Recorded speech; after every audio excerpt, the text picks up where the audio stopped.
शिवसेना प्रमुख उद्धवजी बाळासाहेब ठाकरे यांचा भव्य जनसंवाद मेळावा पैठण साखर कारखाना प्रांगणात संपन्न.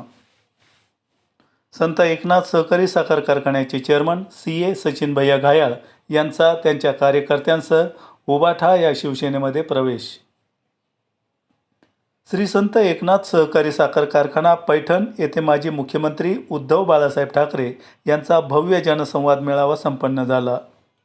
श्री संत शेतकरी सभासद मंगल कार्यालयाचं लोकार्पण सोहळा उद्धवजी ठाकरे साहेब यांच्या शुभ हस्ते व शिवसेनेचे नेते खासदार संजय राऊत, विरोधी पक्षनेते अंबादास दानवे, माजी खासदार चंद्रकांत खैरे, आमदार मिलिंद नार्वेकर, माजी मंत्री बदामराव पंडित, आमदार उदयसिंह राजपूत यांच्या उपस्थितीत संपन्न झाला.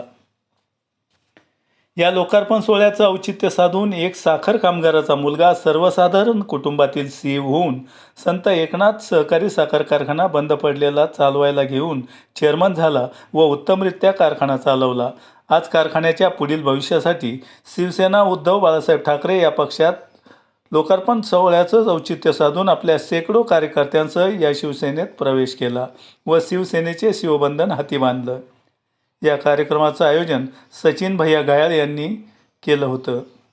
तर सूत्रसंचालन मराठी पाऊल परतीपुढे वॉटरप्रूफ मंडप नेते, कार्यकर्ते, शेतकरी सभासद यांची बसण्याची देखील व्यवस्था केली होती. पोलिसांनी चोख असा बंदोबस्त ठेवला हे या कार्यक्रमाचं आकर्षण ठरलं.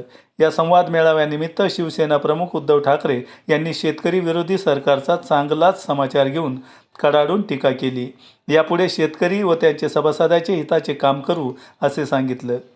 तसेच खासदार संजय राऊत यांनी पण विरोधकांवर कडकडून टीका केली. सचिन भैया घायाळ यांनी आपण केलेलं काम व यापुढे सभासद व शेतकऱ्यांच्या हिताचं काम करू असं म्हणाले.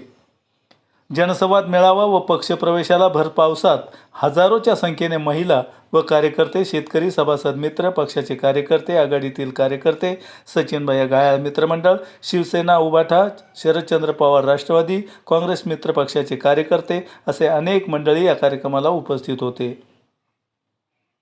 आपण पाहतात इंडिया.